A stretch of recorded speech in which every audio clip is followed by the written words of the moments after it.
खुशियां तकदीर में होनी चाहिए। तस्वीर में तो हर कोई खुश नजर आता है।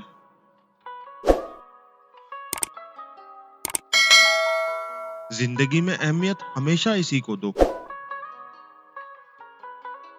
जो तुम्हारी कीमत को समझता हो।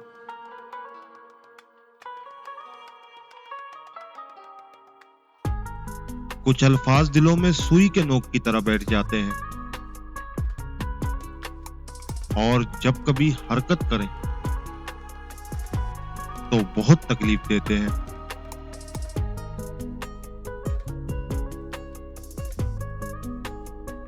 हमदर्दी ये है कि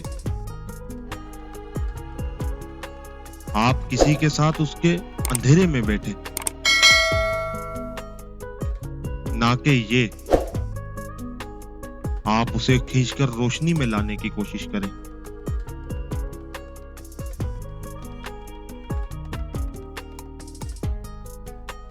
जरूरी नहीं कि हर मुस्कुराहट में खुशी छुपी हो। कुछ कह के इसलिए भी ऊंचे लगाने पड़ते हैं कि गम का शोर किसी को सुनाई ना दे।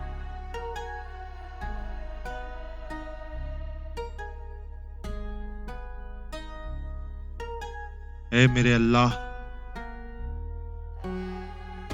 जिसने जो भी मांगा तूने दिया। मेरे अल्लाह, क्या मैं तेरा बंदा नहीं हूं? अगर हूं तो मुझे वो अता कर जिसकी मैंने तुझसे उम्मीद लगाई है।